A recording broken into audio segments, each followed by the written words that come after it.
And a severe winter storm is on the move in the west, causing whiteouts and spinouts on icy highways in several states, where blizzard warnings are now in effect. The system is expected to head east over the weekend. Watch.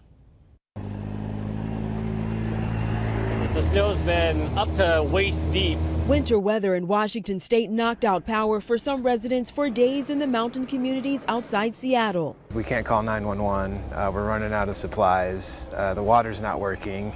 So it's becoming a crisis. The storm blowing across the west is forecast to make its way to the northeast over the weekend. The whole system will push to the east as it gets into Chicago. Say tonight you're changing from snow over to some ice and some rain as well. Meanwhile, slippery roads made travel dangerous in Sioux Falls and around South Dakota. Plows push through the streets of Des Moines, Iowa, while drivers struggle with vehicles stuck in the snow and freezing cold. Just to the north of the city, vehicles careened on icy roads, leaving car parts littered across the highway. And North Dakota officials warned against traveling in parts of the state. The State Patrol tweeted, "Dear Fargo, go home and stay home. Please stop driving around and crashing." And tragedy struck at a resort near Lake Tahoe in California. An avalanche left at least one skier dead. Unfortunately, when you get conditions like this, there's always a risk of avalanche and avalanche danger. Forecasters say up to 2 feet of snow has fallen in the area in just 24 hours. Danya Backus, CBS News.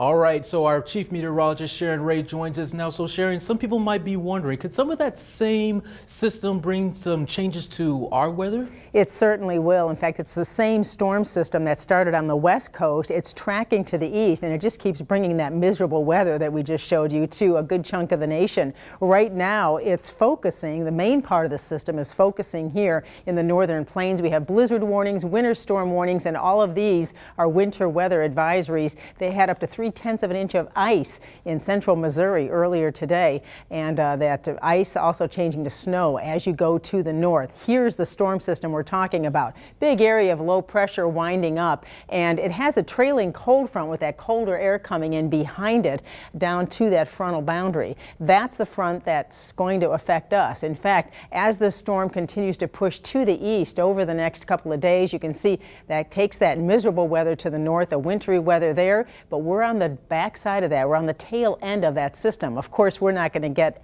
quite the cold air that they're seeing north, but we will cool down, and we'll see some rain as that cold front comes in. So the changes that you can expect, first of all, the temperatures are going to drop considerably by Sunday and Monday. Nothing drastic. It's just going to feel a lot cooler out there. We're considering where we've been. Also ahead of it, we're going to get the fog and then some scattered showers, perhaps even some thunderstorms tomorrow afternoon, and then that big cool down for Sunday and Monday before we warm up again next week. So another storm system, by the way, coming in late next week. So a lot to watch. I'll have your complete forecast when I come back. All right, good things to know. Thank you so much, Sharon. Well, coming up on Action 10 News at 10, court was in session at a local high school. We'll take you there next. Plus, a local woman claims a well-known rapper is the father of her child, and she's suing him for child support. Hear from her attorney when we return.